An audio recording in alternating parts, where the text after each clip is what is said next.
Programme में खुशामदीद। नाज़रीन, हम गुफ्तगू कर रहे थे कि ज़ेरे ज़मीन पानी की सतह जो दिन ब दिन घटती चली जा रही है, जिसमें कोयटा, लाहौर, इस्लामाबाद और रावलपिंडी जैसे बड़े शहर शामिल हैं, उसको हम किस तरह रोक सकते हैं, उस पानी को हम आने वाली नस्लों के लिए किस तरह महफूज बना सकते हैं। तो हम बात करते हैं लाहौर शहर की।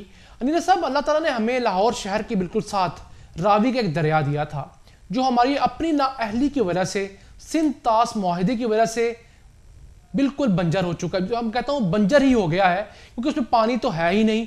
जो पानी है वो गंदे नाली का पानी है और बाकी सारी ज़मीन जो है वो खुश्क पड़ी हुई है। हम जो थोड़ा बहुत पानी इसमें आता है, क्या उसके ज़रिए रावी के दरिया से हम जो हमारा ज़ेरे ज़मीन पानी उसको रिचार्ज कर सकते हैं?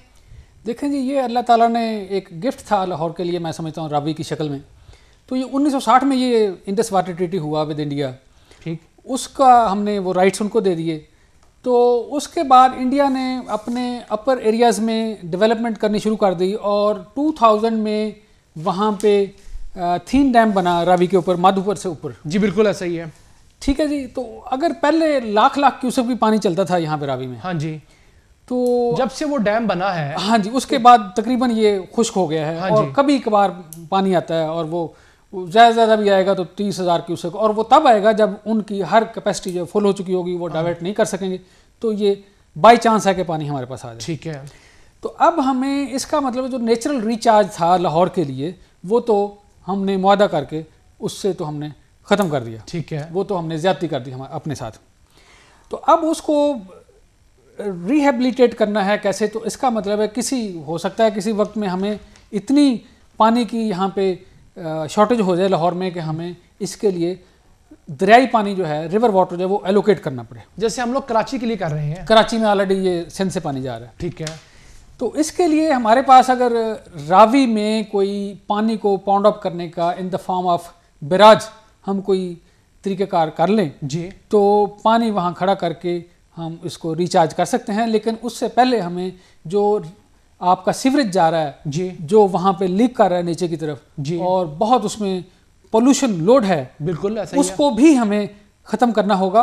और उसको मैं समझता हूँ कि एक लाइंड चैनल बना के रिवर के किनारे के साथ साथ हम उसको डाउनस्ट्रीम छोड़ें, ताकि वो लाहौर के निचले पानी को वो गंदा ना कर सके। उसको ट्रीट भी किया जा सकता है इंजीनियर साहब। बिल्कुल सही, बिल्कुल सही है। ठीक है। उसका ट्रीटमेंट तो मैं समझता हूँ कि उसको अभी से उसकी तरफ हमें जाना होगा। ठीक है अनिल साहब, जो हमारे इलाके हैं चोलिस्तान के, सतलुज दरिया सतलुज जिस जगह पे बहा करता था, वो इलाकों में पानी बहुत तेज़ी के साथ जा रहा है।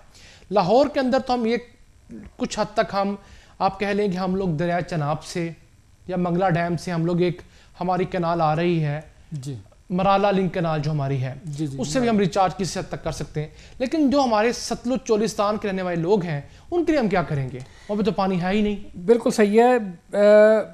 बिफोर इंडस वाटर ट्रीटी जी, कोई 22 से 30 MF जो है सतलुज रिवर में पानी आता था। ठीक है।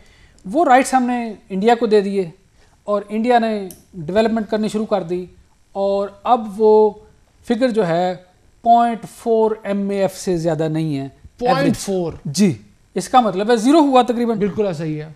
तो उसका इम्पैक्ट हुआ कि दरिया सतलुज के किनारों के साथ साथ और बारी द्वाब का जो निचला हिस्सा है, जैसे ये लोधरा है, मलसी है, ये निचला हिस्सा, यहाँ पे पानी का नीचे जाने का रेट जो है वो तकरीबन 1 फुट पर ईयर है। अच्छा। तो इसका मतलब है कि वहाँ का किसान तो अगले आने वाले सालों में उसका तो जो पंपिंग का जो बिल होगा, ग्राउंड वाटर पंपिंग का, वो तो बहुत ज़्यादा बढ़ जाएगा और वो अफोर्ड नहीं कर सकेगा। और ख़ास तौर पे जो गरीब किसान है जी, वो तो अपनी जिम्मेदारी ख़त्म करेगा, इसका मतलब है। ठीक है। तो उसके लिए इसका मतलब ये हुआ कि हमें इंडिया से कुछ अपना ये जो इंडस वाटर ट्रीटी है इसको रिवाइज करने के लिए हमें इंटरनेशनल कोर्ट में कुछ जाना पड़ेगा, और ताकि वो हमें इन्वायरमेंटल फ्लोज की फॉर्म में हमें कुछ ना कुछ यहाँ पानी। ठीक है इंजीनियर साहब, अब हम आते हैं इनफरादी तौर पर हम लोग ग्राउंड वाटर को रिचार्ज करने में क्या इकदाम कर सकते हैं। हम बात करते हैं कि अगर मैं एक 5 मरले के मकान का मालिक हूँ जी, और मैं ये चाहता हूँ कि मैं अपनी पर्सनल कैपेसिटी में, अपनी ज़ाती हैसियत में अपनी इस धरती माँ को जिससे लिया हुआ पानी किसी न किसी सूरत में वापस लौटा सकूँ, जी जी, तो मैं क्या कर सकता हूँ? एक जैसे लाहौर में कुछ 700 मिलीमीटर बारिश हो रही है पर ईयर, ठीक है। तो अगर इसमें से एक आदमी 550 मिलीमीटर बारिश जी अपनी छत में से हार्वेस्ट करके उसको ज़मीन में पहुंचाता है जी, तो इसका मतलब है कि वो एक आदमी की 275 दिन की पानी की ज़रूरियात वो पूरी कर सकता है। और ये जो 550 मिलीमीटर है, ये कितने मरले के मकान से हार्वेस्ट हो सकती है? ये आप जितना भी आपका बड़ा मकान हो, आपकी छत है तो हर छत पे ज़ाहिर है, इसका मतलब है कि वो 700 मिलीमीटर बारिश हो रही है, उसमें से अगर आप 500 या 550 मिलीमीटर आप हार्वेस्ट कर लेते हैं, उसको नीचे पहुंचा देते हैं, तो मैंने बात बताई आपको 5 मरले के घर से एक आदमी की 275 दिन की ज़रूरियात जो हैं वो पूरी हो सकती हैं। इसका मतलब है तकरीबन हमने 1/5 ऑफ द पॉपुलेशन को हमने वो एक्स्ट्रा पानी उसके लिए सेव कर लिया। ठीक है। उसके लिए उन्हें करना क्या होगा कि अगर छत से पानी आ रहा है और जो पानी हमारी छत एज अ टैंक इस्तेमाल होती है, उससे जो हम लोगों ने, जिसको हम लोग कहते हैं पानी के लिए जो पाइप लगाया होता है, उस पाइप को हम लोग हमें कोई कुआं खोदना पड़ेगा जिसके अंदर उस पानी को हम लोग डालेंगे? मैं बताता हूँ आपको। पहले तो वो जो छत का पानी है वो हमारे सीवरेज के पानी में जाके मिलता है। हाँ जी, ऐसा ही है। ठीक है। या वो अगर उससे भी सीवरेज रेनफॉल ज़्यादा है तो वो सड़क पे खड़ा हो जाएगा, सड़क से फिर वो सेम नाले की तरफ जाएगा।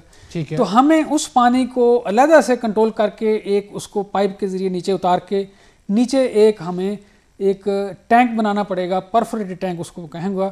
कोई ये 1 फुट से 1 मीटर से लेके 2 मीटर 1 मीटर बाई 2 मीटर चौड़ा होके, और उसको हम कोई 4-5 फुट नीचे उसको फिल्टर से भर दें ताकि वो वहाँ पे उसकी जो उसमें डस्ट वगैरह है वो रिमूव हो जाए, और उससे नीचे हम उसको एक छोटा 10 सेंटीमीटर से लेके 15 सेंटीमीटर का अगर हम एक वेल नीचे लगा लें और उसमें फिल्टर हो तो वो उसको नीचे एक्वाफर में पहुंचा सकते हैं। हमारे हमसाया मुल्क भारत हमसे इस मामले में भी नंबर ले जा चुका है जी कि उसकी 12 से 13 रियासतों के अंदर रेन वाटर हार्वेस्टिंग के बाकायदा कवानीन मौजूद हैं, और उन सब में तमिलनाडु की स्टेट भी नंबर लेके जा चुकी है। हाँ, वहाँ पे 2003 में उन्होंने टोटली हर इंडिविजुअल के ऊपर, हर घर के ऊपर, हर बिजनेस के ऊपर ये कंपलसरी कर दिया है कि वो अपना रेन वाटर हार्वेस्टिंग करें। ठीक है। और उसको नीचे ज़ेर ज़मीन डालें। ठीक। तो इसके लिए वहाँ पे कानून साजी हुई है। वहाँ पे इंडिया में एक सेंट्रल ग्राउंड वाटर अथॉरिटी बनी है सिंस 1970, और उन्होंने 1970 की बनी हुई है। जी जी। और हमारे यहाँ आज तक नहीं बन सकी। हाँ जी। ठीक है। तो 1997 में उन्होंने कोई जो है ये मॉडल बिल बनाया है, फिर उसको डिफरेंट स्टेट्स ने डिफरेंट तरीक़ों से अपनी अपनी ज़रूरत के मुताबिक उसके ऊपर इम्प्लीमेंटेशन फर्दर कानून साजी। देखें ना, एक सेंट्रल ग्राउंड वाटर एक वो आपको प्लानिंग करेगी आपके लिए, और फिर हर एक एरिया का ये सिचुएशन लदा होगी। ठीक है। तो फिर हर स्टेट जो है अपना वो इम्प्लीमेंट करेगी, फिर लोकल गवर्नमेंट आएगी वो इम्प्लीमेंट करेगी। तो इसलिए मैं समझता हूँ पाकिस्तान में भी एक सेंट्रल ग्राउंड वाटर अथॉरिटी, एक अदारा होना चाहिए जो रूल रेगुलेशन की तरफ सोचे, मुख्तलिफ एरियाज़ में ग्राउंड वाटर लेवल की सिचुएशन के ऊपर नज़र रखे। ठीक है। तो और इसके साथ साथ पब्लिक अवेयरनेस की बहुत अशद ज़रूरत है कि हम लोगों को ये बावर करवाएं कि जो पानी का ज़ख़ीरा है अगले 8 से 10 साल में ख़त्म हो जाएगा अगर आपने इक़दाम ना लिए तो। ठीक है। इसके लिए मुख्तलिफ आप ज़राए का इस्तेमाल कर सकते हैं। ठीक।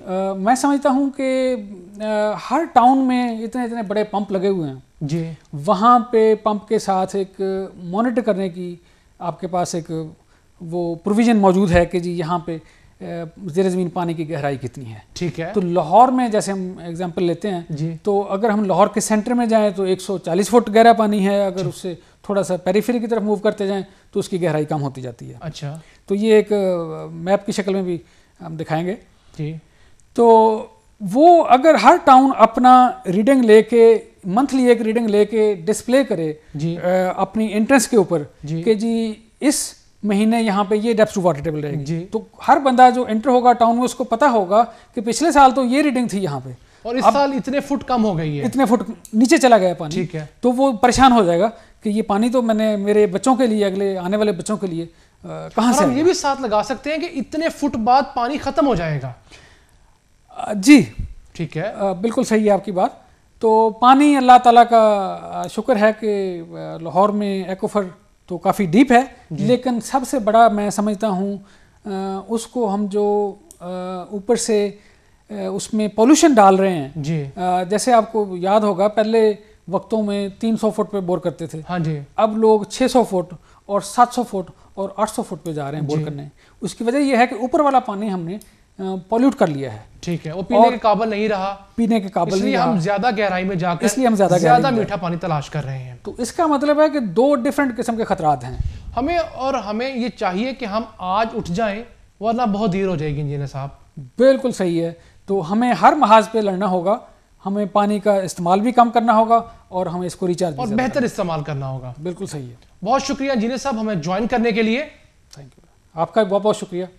नाज़रीन, हमारे शहरों में दिन ब दिन पानी की सतह नीचे से नीचे जाई जा रही है, जिसकी वजह से हमें मज़ीद गहराई में जाकर बोर करवाना पड़ता है और मीठा पानी तलाश करना पड़ता है। अगर हमने अपनी आदत ना बदली तो कोई बाइद नहीं कि इस लाहौर शहर, इस इस्लामाबाद, इस रावलपिंडी और कोयटा में आज से 8 से 10 साल बाद ज़ेरे ज़मीन पीने का मीठा पानी दस्तयाब ना होगा। हमें उस दौर से, उस वक्त से बचना होगा जब हमें कराची की तरह पानी कंटेनर्स में ख़रीद कर इस्तेमाल करना होगा। ये वक्त का तकाजा है हमारे लिए इनफरादी तौर पर भी और हमारे सोए हुए हुक्मरानों के लिए भी कि वो उठें, जागें और हम कौमी तौर पर इनफरादी होने के साथ साथ हम ज़ेरे ज़मीन पानी के ज़ख़ीरे को रिचार्ज करें, अपने घरों के अंदर इसको रिचार्ज करें। अपनी मुल्की सतह पर हम लोग जहाँ जहाँ ग्रीन बेल्ट्स या पार्क्स बनाएं, वो सतह ज़मीन से 3 से 4 फुट नीचे बनाएं, ताकि जितना भी पानी बारिश के सूरत में हासिल होता है वो उस कच्ची ज़मीन पर जाकर ज़मीन के अंदर जज्ब हो और हमारे ज़ेरे ज़मीन दस्तयाब पानी का जो लेवल है उसको मेंटेन रख सके, उसको बरकरार रख सके, ताकि हमारे बाद आने वाले हमारे बच्चे उस मीठे पानी से लुत्फ़अंदोज़ हो सकें। अपने मेज़बान अब्दुल रहमान को इस यकीन के साथ इजाज़त दीजिए कि पाकिस्तान बहुत जल्द अपनी खुद कफालत की मंजिल को पालेगा और हम एक खुशहाल और खुद कफील पाकिस्तान ज़रूर देखेंगे।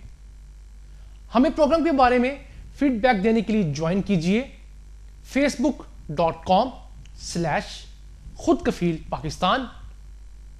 पाकिस्तान पाइंदाबाद। अल्लाह निगहबान।